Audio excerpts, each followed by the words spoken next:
ఉపాధి లేని నిరుద్యోగులకు ఉద్యోగ అవకాశాలు కల్పించేందుకు కృషి చేస్తున్నామని IT business analyst Rajesh Kumar తెలిపారు.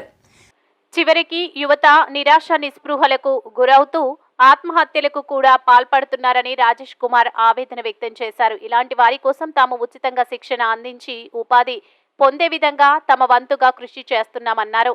దీనిలో భాగంగా విద్యార్థులు నిరుద్యోగ యువకులకు బుక్ మెటీరియల్తో పాటు ఇంటర్వ్యూలో ఎదుర్కోవాల్సిన స్కిల్స్ ని కమ్యూనికేషన్ డెవలప్మెంట్ వంటి వాటిపై శిక్షణ ఇస్తున్నామన్నారు. తరచుగా విద్యార్థులకు గ్రూప్ డిస్కషన్లను నిర్వహిస్తూ వారిని నిష్ణాతులుగా తీర్చిదిద్దుతున్నామన్నారు.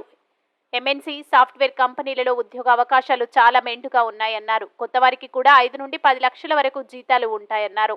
MBA, MCA ఇటువంటి కోర్సెస్ చేసి కూడా ఉద్యోగాలు లేక చాలామంది ఆత్మహత్యలు,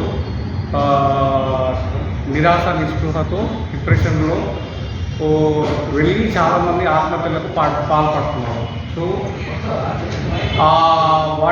వాటి నుంచి బయటపడాలి యువత అనుకున్న వారు. సో చాలామందికి ఎలా వెళ్ళాలో వాళ్ళకు ఒక దారి తెలియదు. సో ఎక్కడెక్కడ అవకాశాలు ఉన్నాయి, ఎక్కడెక్కడ వెళ్తే వాళ్ళకు జాబ్ ఆపర్చునిటీస్ ఉన్నాయి, ఎక్కడ ఏ కంపెనీస్లో ఎంత శాలరీస్ ఇస్తారు, ఏ కంపెనీస్లో ఎంత అవకాశాలు ఉన్నాయనేది పూర్తిగా వాళ్ళకు అవగాహన ఉండదు.